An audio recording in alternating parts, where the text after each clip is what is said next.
Babaji Netralaya I హాస్పిటల్స్లో ఇప్పుడు LASIK లేదా పీఆర్కే సర్జరీ ఒక్కో కంటికి కేవలం 7,999 రూపాయలు మాత్రమే. లాసిక్ లేదా పీఆర్కే ఎవాల్యుయేషన్ ఉచితం. రమగారు నమస్తే చేయ రమగారు రాఖీ పౌర్ణమి ఉంది మనకి. ప్రతి సంవత్సరం చేసుకుంటూ ఉంటాం. మీరు ఎప్పుడు చెప్తారు మనది కాదు, మన సంస్కృతి కాదు అనుకున్నా కూడా అలా నలుగురితో నారాయణ కదండి. మీరు కడతారండి? నాకు అలవాట్లేదు చేయ. అలవాట్లేకపోయినా చాలా మంచివి చేస్తున్నాం, ఇది ఎందుకు చేయకూడదు అని కొంతమంది ప్రశ్నిస్తారు. అలవాట్లేదు, చేయను అంతే. మేము చెయ్యం. రాఖీ కట్టి నిలబెట్టుకోవాల్సినట్టుగా లేదు మా సంబంధం. ఏంటంటే ఇది మనం ఒకళ్ళతో ఒకళ్ళు కలిసి ఉండటానికి ఇది ఒక మంచి పద్ధతి అమ్మా. ఫ్రెండ్లీగా ఉంటాం, ఇచ్చిపుచ్చుకునే ధోరణి. అక్కైనో అక్క చెల్లెల్లో మనం కాపాడాలని తమ్ముడికి, అన్నదమ్ముడితో మనం సయోధ్యగా ఉండాలని అక్క చెల్లెలకి నేర్పించే విధానం. యాక్చువల్గా మనం జరుపుకునేది, మా వాళ్ళు జరిపేది చెప్తాను నేను. జంధ్యాల పౌర్ణిమ జరుపుతారు. జంధ్యాల పూర్ణిమ అంటే ఈ రోజున జంధ్యం యజ్ఞోపవీతం మార్చుకునే రోజు. ఎవరైనా యజ్ఞోపవీతం మార్చుకుంటారు. మొన్న జనవరి తర్వాత నుంచి మనకి ఉత్తరాయణంలో ఒడుగులు ఉపనయనాలు అవుతాయి. అవును. ఉపనయనమైన వాళ్ళకి ఉపనయనమైన సంవత్సరం లోపల వచ్చిన జంధ్యాల పౌర్ణమి రోజున ఇది ఈ శ్రావణ పౌర్ణమికి ఉపాకర్మ జరుపుతారు. ఉపాకర్మ అనే ఒక ప్రత్యేకమైన క్రియ, హవనం అది కూడా ఉంటుంది. ఆ ఉపాకర్మ కోసం ఈ రోజు చాలా ఇంపార్టెంట్. ఈ రోజున యజ్ఞోపవీతం తప్పకుండా మార్చుకోవాలి. కొంతమంది సంవత్సరం అయినా అలాగే జీర్ణోపవీతాలు వేసుకుని తిరుగుతూ ఉంటారు. మధ్యలో ఎప్పుడో పెరిగిపోతే దాన్ని వదిలేసి వేసుకోకుండా ఉంటారు. అలాంటి వాళ్ళు, లేదా జీర్ణం అయిపోయింది మురికిగా మకిలిగా ఉన్న, తప్పకుండా ఈ రోజున యజ్ఞోపవీతం వేసుకునే విధి. ఎవరైతే యజ్ఞోపవీతాలు ఉన్నాయో, ఎవరు వేసుకునే పద్ధతి ఉందో వాళ్ళు ఇది చేయటం. ఈ రోజున పౌర్ణమి రోజున ఈ రాఖీ పౌర్ణమి అంటావా, నేను చెప్పాను కదా, ఒకళ్ళతో ఒకళ్ళు మానవ సంబంధాలు మెరుగుపరచుకోవడానికి ఇది ఒక అవకాశం. మన వాళ్ళు మన బజరంగ దళ వాళ్ళు ఈ ఎక్కడైనా పిల్లలు కనపడితే వాళ్ళతో ఒకరికొకరు రాఖీలు కట్టించేటాలు అలాంటివి కూడా చేస్తారు. రాఖీ కట్టేస్తే మనం అన్నదమ్ములు అక్క చెల్లెళ్ళు ఇలా అయినట్టు, అక్క తమ్ముళ్ళు అన్న చెల్లెళ్ళు అయినట్టు. దీనికి ఈ బంధానికి ఒక ప్రత్యేకమైన గుర్తింపుని తెచ్చింది రాఖీయే కదా. చాలా సంవత్సరాల నుంచి కడుతూనే ఉన్నారమ్మా. ఎప్పటి నుంచో మన వాళ్ళు కూడా అన్ని ప్రాంతాల్లోనూ చేస్తారు. నార్త్ ఇండియన్స్ విశేషంగా ఈ పండగ నాడు తప్పకుండా రావాలని పెట్టుకుంటారు. మన వాళ్ళు కూడా నేను అనుకున్న ఇటీవల 2-3 జనరేషన్స్ నుంచి మీ దగ్గర కొంచెం తక్కువ ఉందేమో, మీ తర్వాత నుంచి బ్రదర్స్ ఎక్కడైనా ఉంటే అక్కడికి రాఖీలు పంపించటం, కొరియర్ చేయటం, వాళ్ళు ఏదో గిఫ్టో ఏదైనా ఇవ్వటమో, లేదా ఏదైనా ఫ్రెండ్షిప్ జత ఇస్తారు, అక్క తమ్ముడు లేదా అన్న చెల్లెలు, అంతే. ఇది మంచి సంగతే. మీ ఇళ్లలో లేకపోయినా పాటించవచ్చు. మేము అలా చేయట్లేదు. మేము ఓల్డ్ జనరేషన్ కదా, ఓల్డ్ స్కూల్ కాబట్టి మన పద్ధతులే కొన్ని పాటిస్తాం తప్పిస్తే అన్నీ మేము కూడా పాటించలేకపోతాం. మనవి కూడా మనకు అవకాశం ఉన్నవి పాటిస్తాం కదా. ఇది మంచిది. ఈ రోజున ఎలా అయిందంటే, వివాహాలు అయిపోయిన తర్వాత 25 ఏళ్ళు 30 ఏళ్ళు అయిపోయిన తర్వాత కూడా అన్నదమ్ముల మీద అక్కచెల్లెళ్ళ మీద యుద్ధాలు ప్రకటించే కాలంలో ఉన్నాం మనం.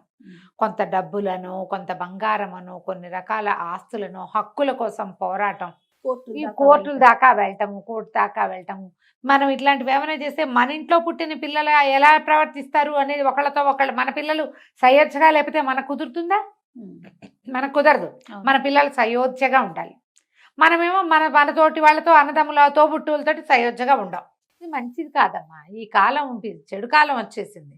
పైగా ఈ రాఖీ పౌర్ణమి రోజున మనం ఇంకా చాలా ఉన్నాయి, అవి ఎన్ని రకాలో చెప్తారు జయ. దీనికి ఎప్పుడో బలిచక్రవర్తితో విష్ణుమూర్తి బలిచక్రవర్తితో చూడబోతే ఆయన ఉండిపోమన్నట్ట, తనతోటి పాతాళంలో ఉండిపోయట విష్ణుమూర్తి. ఆయన్ని తెచ్చుకోవడానికి లక్ష్మీదేవి వెళ్ళి బలి చేతికి రక్ష కట్టి విష్ణుమూర్తిని తెచ్చుకుందట. అప్పటి నుంచి ప్రారంభమైంది ఈ సంప్రదాయం అంటారు. ఈ ఇంద్రుడు మన దానవులతోటి రాక్షసులతోటి యుద్ధం చేసి ఓడిపోయి గెలవలేని స్థితిలో ఉంటే ఆవిడ విష్ణు పూజ చేసి త్రిమూర్తుల్ని పూజించి ఒక రక్షని, ఇప్పుడు మనం తోరం కట్టుకుంటాం కదా, అవును, ఆ రక్షని ఆయన చేతికి కట్టింది శచీదేవి, ఇంద్రాణి. కట్టేసరికల్లా దేవతలందరూ తాము పూజ చేసిన రక్షలన్నింటినీ, అందరి పూజ కలిస్తే అన్ని పాజిటివ్ సోర్స్లు కలిస్తే ఒక అద్భుతమైన పాజిటివ్ సోర్స్ అవుతుంది కదా. అందరూ తమ తమ రక్షల్ని ఇంద్రుడికి కట్టాక ఆయన గెలిచట్ ఆసారి. అందుకని అప్పటి నుంచి ఈ రక్షాబంధనం మొదలైందని. నేను నీతో ఉన్నాను, నీకు బలం అవసరమైతే నేను బలం అవుతాను, నీకు శక్తి అవసరమైతే నేను శక్తి అవుతాను, నీకు సహాయం కావాలంటే ఆ సహాయాన్ని నేను అవుతాను, నేను నీతో ఉంటాను అని చెప్పటమే రాఖీ. అద్భుతమైన రక్షాబంధనం విషయం కదా. అంతే. ఇప్పుడు రాఖీ అంటున్నాం, దాన్ని అక్కడ అలా మార్చుంటారు రక్షాబంధనము. అంతే. మనం ఈ రక్షలు చాలా చోట్ల కడతాం. వివాహాది శుభకార్యాల్లో రక్షాబంధన ముహూర్త సుముహూర్తోస్తు అని చెప్తారు. సుముహూర్తకాలే సూర్యాదీనం నవానాం గ్రహాణం అత్యంత ఆనుకూల్యత ఫల ప్రాప్తిరస్తు అని కూడా చెప్తారు. అది ఖచ్చితంగా చేతిలో అక్షింతలు వేసి వెనక్కి తిప్పించి కట్టిస్తారు. మనం కూడా తోరాలు ఖచ్చితంగా కట్టుకుంటాం. ఇది రక్షణనిస్తుంది. ఈ విధానాన్ని అనుసరించదలిచిన వాళ్ళు చక్కగా అనుసరించండి అమ్మా. కొత్త వాళ్ళు కూడా చక్కగా చేయొచ్చు. మన అలెగ్జాండర్ భార్య ఆమె పురుషోత్తముడికి పంపించిందని ఒక రక్షాబంధనం, ఆ దానిని మన్నించి ఆయన అలెగ్జాండర్ దొరికిన చంపకుండా వదిలిపెట్టాడని చెప్తారు. చెయ్యి కత్తెత్తేసరికల్లా ఆమె కట్టిన రక్షాబంధనం కనపడుతూ మిలమిల్లాడుతూ కనిపించేసరికి ఇప్పుడు ఇతన్ని సంహరిస్తే ఆమె సౌభాగ్యం పోతుందని వదిలిపెట్టాడు పురుషోత్తముడు అంటారు. అలాంటిది కూడా చరిత్రలో ఒక కథ ఉంది. అంత విలువిచ్చేవారు. అంత విలువిచ్చేవారు. ఇప్పుడు ఊరికే ఏదో నామకే వాస్తే వాళ్ళు ఇచ్చే ఓ బహుమతి కోసమో ఇది పండగ ఈ రోజున ఇది చెయ్యాలి మన సంస్కృతి సాంప్రదాయం అని కాదమ్మా, దాన్ని నిలబెట్టుకోమని. అది ఓ తాడుతో అయిపోయిందా? అయిపోదు కాదు కదండి. కాదు కదా, నిలబెట్టుకోవాలి. బాంధవ్యాన్ని నిలబెట్టుకోవటం కోసమే ఇలాంటి పద్ధతులు ఏర్పరిచి పెట్టారు. ఇప్పుడు మనం ఎంతసేపు ఫోన్లు వాట్సాప్లు ఫేస్ టైంలు వచ్చేసినాయి చేయ. ఇది వరకు ఏముండేది, ఆడపిల్లలు పెళ్ళిళ్ళు చేస్తే ఎక్కడో ఉండేవాళ్ళు.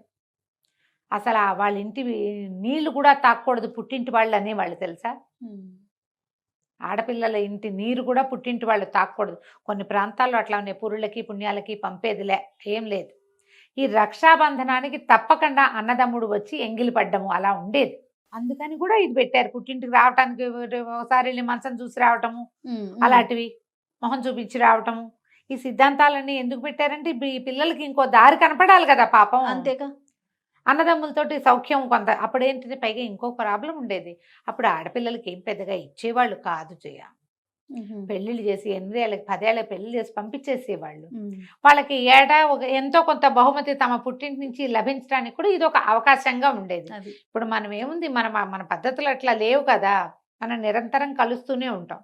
కానీ ఈ కలిసే కాలంలో కూడా సంవత్సరాల తరబడి అన్నదమ్ముల అక్క చెల్లెళ్ళ మొహాలు చూసుకొని దౌర్భాగ్యులు ఇప్పటికీ ఉన్నారు అట్లాంటి వాళ్ళు. ఒకే ఊర్లో ఇది దౌర్భాగ్యులు అంటే తిట్టు అనుకోకండి దయచేసి. భాగ్యం లేని వాళ్ళు. దౌర్భాగ్యులు అంటే బ్యాడ్ వర్డ్ కాదు, అది మీ తాలూకు దురదృష్టాన్ని చెప్పటమే. అంతే. భాగ్యం లేకపోవటం. ఒకే ఊర్లో ఉన్నా కూడా చూసుకున్న ఊర్లు కూడా ఉంటాం. చూసుకోరు, మాట్లాడుకోరు, పోట్లాడుకుంటారు. దానికి అవతలావిడ మొగుడో ఈయన భార్యో కారణం అవుతారు. అవును. వాళ్ళు వాళ్ళ బాంధవ్యాలు కాపాడుకుంటారు, వీళ్ళ బాంధవ్యం కాపాడడానికి ఇష్టపడరు. తమ తమ్ముడో తమ అక్క చెల్లెలో ఎన్ని తిట్లు తిట్టినా ఆడవాళ్ళకు ఓకే. ఆడపడితోటి ఏదైనా తేడా వస్తే దాన్ని దూరం పెట్టేయాలని చూస్తారు. నీకు నాకు ఒకటే రకమైన నెప్పే కదా, ఎవరు ఆకాశం నుంచి ఊడిపడరు, అందరం ఒకలాగానే పుడతాం. భగవంతుడు చెప్పాడమ్మా, నీకు ఏది నొప్పి కలుగుతుందో ఆ క్రియ ఇతరులకి చెయ్యకు. నువ్వు ఎంత పుణ్యం చేసినా, ఎన్ని పూజలు చేసినా, ఎంత దానం చేసినా నీకు ఫలితం రాదు. నీకు నొప్పి కలిగే క్రియని నువ్వు ఇంకొకళ్ళకి చేయకూడదు. అద్భుతమైన ధర్మం అదొకటే. నువ్వేం దానం చేయకు, ఏం చేయకు.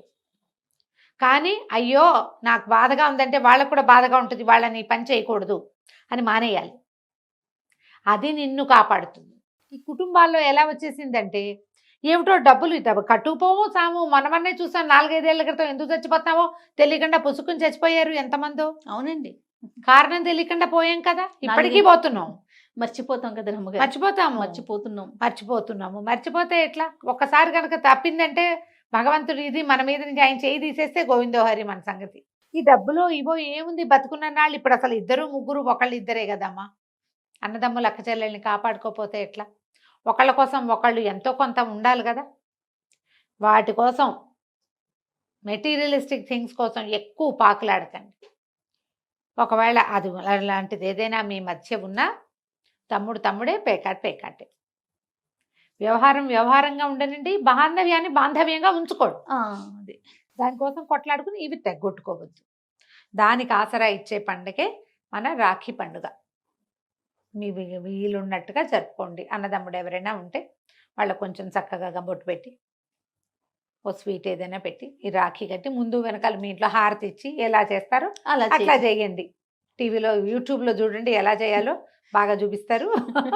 అది చూసి ఫాలో చేసి చక్కగా చేయించండి. మీ ఇంట్లో ఇద్దరు పిల్లవాడు ఉంటే వాళ్ళతో పిల్లతోటి పిల్లవాడికి చక్కగా రాఖీ కట్టించండి. దాన్ని బాగా చూసుకోవాలి. దీని అర్థం అది కడుతుంది నీకు, నువ్వు గిఫ్ట్ ఇస్తావు కాదు. అమ్మాయిలకు కూడా అర్థమయ్యేలా చెప్పాలి. నువ్వు ఇలా కడుతున్నావు అంటే అన్నయ్యని తమ్ముడినో ఎప్పుడు సపోర్ట్ చేయాలి, ఎప్పుడు వాళ్ళకి తోడు ఉండాలి, కలిసి ఉండాలి మీ ఇద్దరు అని పిల్లలు కూడా చక్కగా అర్థమయ్యేలాగా చెప్పండి. ఈ రోజున హయగ్రీవ జయంతి కూడా జరుపుతారు జయ. హయగ్రీవుడి కథ చెప్పుకున్నాం కదా మనం ఇదివరకు. హయగ్రీవుడు కూడా ఆయనకి హయగ్రీవాన్ని విష్ణుమూర్తికి అంటించిన రోజు ఇది అని చెప్తారు. ఆయన హయగ్రీవుడిగా పునర్జీవితుడైన రోజుగా చెప్తారు.